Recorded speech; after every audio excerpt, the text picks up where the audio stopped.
April 15th, 1943, 27,000 feet above the Ruhr Valley. Germany. The cockpit vibrates with a deep, mechanical growl. Not the sharp snarl of a Messerschmitt, but a heavy, relentless thunder that seems to come from the earth itself. Captain John Jack Warfield, 56th Fighter Group, grips the control stick as the nose of his Republic P-47 Thunderbolt pushes through thin, icy air. Frost rims the canopy. Oxygen hisses steadily. Somewhere ahead, black flak bursts blossom like poisonous flowers. Warfield rolls his shoulders inside the cramped cockpit. The Thunderbolt feels enormous around him. 8 tons of aluminum, steel, and raw American stubbornness.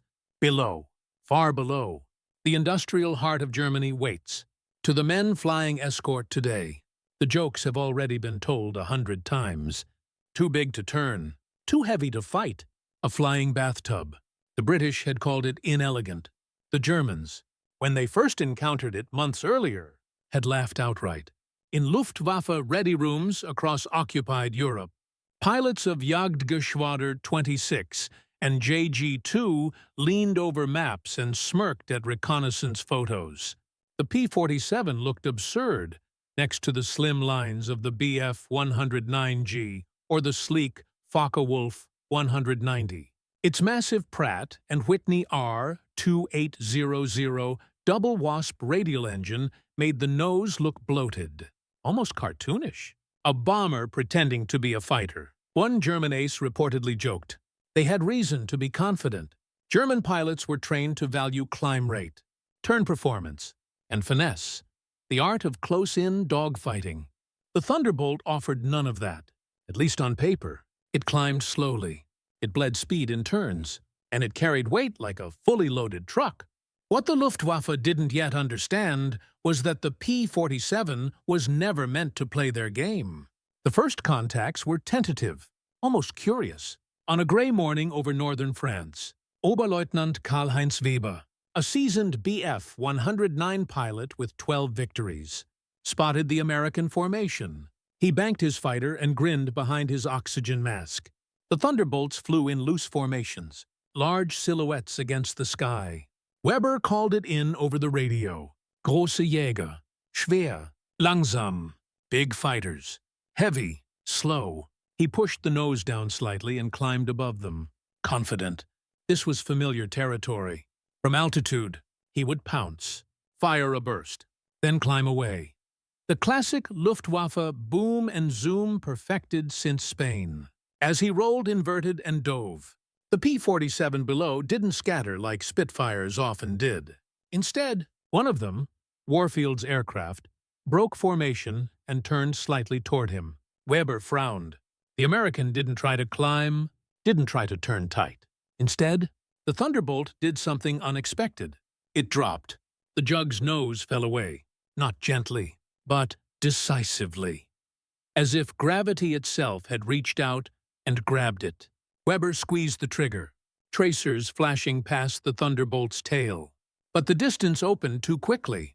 The American aircraft accelerated downward with terrifying speed. Weber followed instinctively, pushing his Daimler-Benz engine harder, feeling the controls stiffen as the dive steepened. The altimeter spun, air screamed over the canopy. And then something was wrong. The Thunderbolt wasn't slowing. It was pulling away. Inside the P-47, Warfield's vision tunneled slightly as the aircraft surged past 450 miles per hour. Then more, the airframe shuddered, but held. The Thunderbolt was built like a steel anvil. Thick wings, reinforced spars, armor plating around the cockpit. Engineers had overbuilt it, unsure how else to manage its power. Now that over-engineering paid dividends, Warfield glanced back. The Bf-109 was still there, but farther away now. The German pilot was fighting compressibility, his control surfaces stiffening as the aircraft approached its limits. The Messerschmitt had speed, yes, but not this kind of speed. The Thunderbolt plunged toward terminal velocity, faster than any fighter in the sky dared to go. Warfield eased the stick back just enough. The Jug didn't tear apart, It didn't lose its wings. It lived. He pulled out of the dive in a wide, brutal arc that would have snapped a lighter aircraft in half. The P-47 groaned and obeyed. Behind him, Weber was forced to break off. His aircraft shuddered violently, warning lights flashing. He had learned in seconds. A truth no briefing had prepared him for. This American monster could choose when to fight and when to leave. By late spring 1943, the laughter had started to fade. German pilots began reporting encounters that made no sense under old rules. Thunderbolts diving out of the sun, firing devastating bursts from 8.50 caliber machine guns, then vanishing downward at impossible speeds. Chases that ended with overheated engines and shaken pilots. The P-47 was not a duelist. It was a predator that struck from altitude, absorbed punishment, and escaped into the vertical like a falling anvil. The jug didn't need to outturn you. It only needed to survive long enough for gravity to do the killing.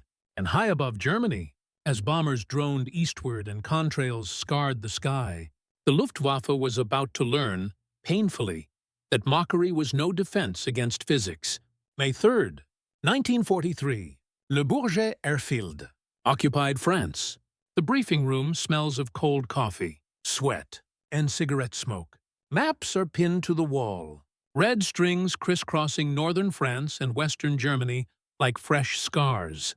Hauptmann Ernst Keller, Gruppenkommandeur of 2, JG-26, stands rigid at the front, helmet under his arm, jaw clenched. Around him, veteran pilots shift uneasily. This is new. Not fear, not yet, but confusion. Keller taps the chalkboard with a pointer. 3 separate engagements, he says evenly. Same pattern. American Thunderbolts diving from altitude, breaking contact at will, no sustained turning combat. A pilot near the back scoffs half-heartedly. They run, he says. They are afraid. Keller turns slowly. His eyes settle on Lieutenant Weber, seated stiffly in the second row. Weber's flight jacket is unzipped. His hands haven't stopped shaking since he landed.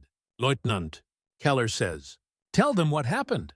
Weber swallows. I had altitude. He begins. Position? Surprise? I dove. And could not stay with him? The Thunderbolt accelerated beyond control. I followed until my aircraft began to shake apart. The room goes quiet. Weber exhales. He chose when to fight. I did not. For Luftwaffe pilots raised on energy fighting theory, the implications are unsettling.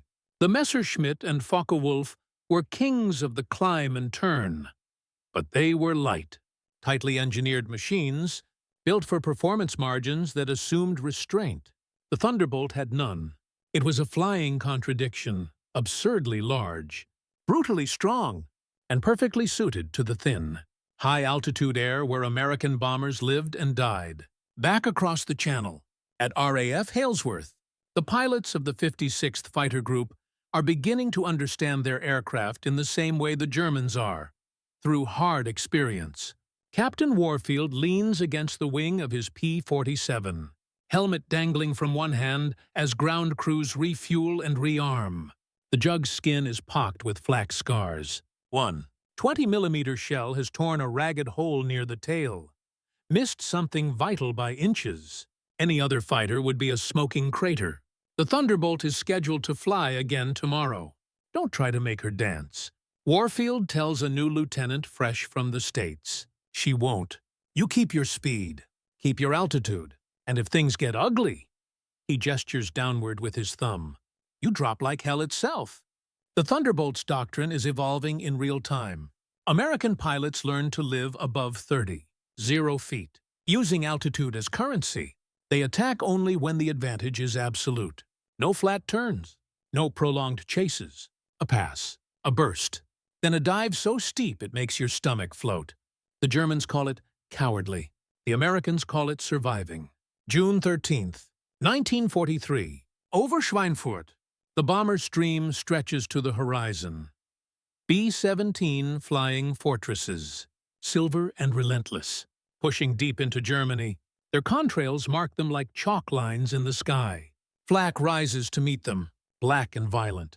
Above the bombers, the Thunderbolts wait, Lieutenant Robert Tex Caldwell scans below, sunlight glinting off his wings. He spots them first. Dots climbing fast from the east. Bandits, 1 o'clock low. Looks like 1960s. The German fighters surge upward, engines screaming, pilots desperate to reach the bombers before the escorts can intervene. This is their chance. The moment before the Americans can react. Then the sky breaks. Thunderbolts roll over almost in unison. Their noses dip. Gravity takes over. The dive is biblical. Caldwell's airspeed needle spins. The wind howls. The aircraft feels less like a plane and more like a falling building with guns. He fires in a single controlled burst as a Focke-Wulf fills his gun sight. The 50 caliber rounds tear through the German fighter's wing root. It disintegrates mid-air, fragments spinning away like torn paper. Caldwell doesn't watch. He's already diving. A second German pilot tries to follow. Then a third. They last seconds. One pulls out early. Engine coughing. Another loses control entirely. His aircraft locked in compressibility. Controls useless as the ground rushes up to claim him. The Thunderbolts climb again, slow and heavy, reclaiming altitude like patient hunters returning to their perch. The Germans do not follow. After Schweinfurt, the reports change tone. No more jokes about bathtubs. No more laughter. Luftwaffe intelligence officers note increasing losses during pursuit dives. Pilots complain of structural vibrations, loss of control. Engines pushed beyond limits trying to match the Americans' descent. The Thunderbolt has exposed a fatal asymmetry. The Germans must fight to protect their homeland. The Americans can choose when to engage and when to vanish into the vertical. Worst of all, the Jug refuses to die. Pilots report Thunderbolts returning with cylinders shot out, wings riddled with holes, control surfaces shredded, still flying, still landing, still back in the air days later. Each encounter reinforces the same grim conclusion. The P-47 may not be graceful, it may not be elegant, but at altitude, with gravity on its side, it is untouchable. And the Luftwaffe, once masters of the European sky, is being forced to fight an enemy that doesn't need to beat them in a duel. It only needs to outlast them. August 17th, 1943, 31,000 feet above Regensburg, Germany. The sky is a cold, merciless blue, the kind that offers nowhere to hide. Major Francis Gabby Gabreski, already a rising name in the 8th Air Force, adjusts his oxygen mask and scans the bomber stream below.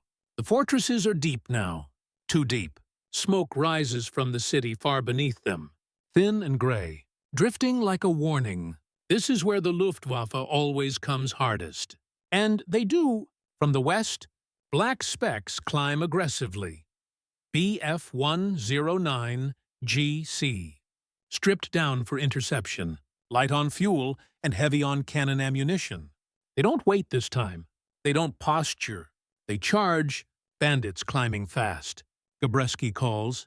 They want the bombers. The German pilots know the stakes. Every bomber that turns back is a factory saved. Every one that falls is a victory measured not in kills, but in days of delayed destruction. They push their engines past red line, climbing straight into the escorts. But the escorts are not where they expect. The Thunderbolts are above them. Gabreski banks his P-47 gently, lining up the lead German aircraft. He doesn't fire immediately. He waits for speed, for angle, for certainty. This is no duel. This is execution. He rolls inverted. The dive slams him forward in his harness. The Jug accelerates like a dropped safe. The airframe vibrates violently, not in protest, but in power. His gun sight steadies just long enough. 8 machine guns speak as one. The BF-109 explodes into debris and flame. Gabreski pulls through the formation, tracers ripping past his canopy. He feels impacts, dull, heavy thuds, but the aircraft keeps flying. Another Thunderbolt flashes past him, then another, each one diving through the German formation like a hammer blow. The Luftwaffe attack collapses in seconds. Pilots scatter, some trying desperately to climb back up, others diving away in panic. The Americans do not chase upward. They chase down on the ground at Leifheim Airfield. Hauptmann Otto Schreiber watches returning fighters land, or fail to. He counts silently. He always does. Too many gaps. Pilots stumble from their cockpits, pale and shaken, speaking rapidly to mechanics, gesturing skyward. One aircraft skids to a stop, trailing smoke. Landing gear half collapsed. Another never arrives. In the debriefing room, the mood is grim. They dive through us. One pilot says, "We fire! We hit them! And they keep coming!" Another slams his fist on the table. They should break apart. At those speeds, they should die. Schreiber says nothing. He has read the intelligence reports. He knows the numbers. The P-47's wings are thicker than anything flying over Europe. Its radial engine can absorb punishment that would shatter an inline engine. Its pilots wear armor plates behind their seats, around their heads. And worst of all, the Thunderbolt pilots are learning. They are no longer tentative. They are no longer reacting. They are hunting. By late 1943, the change is undeniable. American losses drop. German losses spike. The Luftwaffe adapts where it can, avoiding pursuit dives, attacking in head-on passes, trying to force the Thunderbolts into turning fights. Sometimes it works. Sometimes a jug is caught slow. Dragged into a flat spiral, it cannot win. But those moments are rare. More often, the Thunderbolt simply leaves. German pilots begin to report a new, infuriating phenomenon. Firing at a P-47, seeing hits strike home, watching pieces fly off, and then watching the aircraft roll inverted and disappear downward, faster than anything should move. The phrase begins circulating quietly among squadrons. Don't follow the jug. It's not cowardice, it's survival. October 14th, 1943. Second Schweinfurt mission. The sky is chaos. Bombers burn, parachutes bloom, flak bursts hammer the formation relentlessly. This is the mission that will later be called Black Thursday. Captain Warfield is back in the air. His Thunderbolt scarred but dependable. He sees a lone B-17 lagging behind, engines smoking. German fighters circle it like sharks. Warfield doesn't hesitate. He dives straight through the attackers, guns blazing, forcing them to scatter. Cannon shells punch into his wings. Warning lights flicker. One engine cylinder dies. Still, the jug flies. Warfield stays with the bomber until it disappears into cloud cover, then does what the Thunderbolt was born to do. He dives. The ground rushes up, terrifying and absolute. The aircraft shudders violently, then steadies. He pulls out low, barely skimming the treetops, and limps back toward England. When he lands, mechanics count over 200 holes in his aircraft. Warfield climbs out uninjured. The P-47 is repaired and flying again within days. For the Luftwaffe, the realization has become inescapable. The Thunderbolt cannot be intimidated. It cannot be chased. It cannot be casually destroyed. It means the bombers are no longer alone. And as long as the jug controls the vertical, as long as it can dive faster, absorb more, and escape at will, the balance of air power over Europe is shifting, not with elegance, not with finesse, but with overwhelming, unstoppable force. February 20th, 1944. The opening hours of Operation Argument, Big Week. Dawn breaks over England in pale winter light as engines roar to life across dozens of airfields. Runways tremble. Ground crews scatter, one after another. P-47 Thunderbolts roll forward, heavy with fuel and ammunition, their radial engines coughing black smoke before settling into a thunderous rhythm. This is no ordinary escort mission. This is a declaration. The goal is not merely to protect bombers, it is to destroy the Luftwaffe itself. Major Gabreski climbs with his group, the Thunderbolts rising slowly but inexorably toward the upper reaches of the sky. Below them, the bomber stream forms up, hundreds of aircraft, stretching for miles. Above them, nothing. Yet, across Germany, radar stations light up. Controllers shout vectors. Fighters scramble from fields already scarred by previous raids. The Luftwaffe answers the call. Because it must, and this time, the Americans are ready. Over Brunswick. The first German formations appear as climbing specks. They hesitate, just for a moment, when they realize where the Thunderbolts are positioned. High, very high. The Americans have learned to start the fight from the ceiling of the sky itself. Gabreski pushes the nose over, not waiting for permission. Around him, dozens of Thunderbolts follow, their dives staggered, layered, relentless. The Luftwaffe pilots below feel it before they fully see it. The sudden roar, the rushing wind, the impossible closing speed. One German pilot tries to roll and fire. The Thunderbolt flashes past in a blur. Another tries to dive away. The jug is already there. 8 guns tear into him, and he vanishes in a flash of flame and smoke. The air battle disintegrates into chaos. German formations break apart under the repeated hammer blows. Any pilot foolish enough to follow a Thunderbolt downward is lost, either to compressibility, to structural failure, or to a second American diving from even higher altitude. This is not combat, as the Luftwaffe understands it. This is attrition. By midday, the pattern is clear. Thunderbolts are not merely escorting bombers anymore. They are roaming ahead, sweeping airfields, hunting fighters as they climb, catching them heavy and slow. The jug's weight, once mocked, now works in its favor, carrying fuel that allows it to range deep, carrying armor that allows it to survive flak and return, carrying speed that turns gravity into a weapon. On the ground, German airfields burn. Strafing runs tear through parked fighters. Fuel trucks explode. Hangars collapse under machine gun fire. Thunderbolts roar in low and fast, absorbing ground fire that would shred lighter aircraft. Then climbing away through sheer power. A German mechanic dives into a trench as a P-47 screams overhead, bullets chewing up concrete and steel. He looks up just in time to see it pull into a climb, riddled with hits, still flying.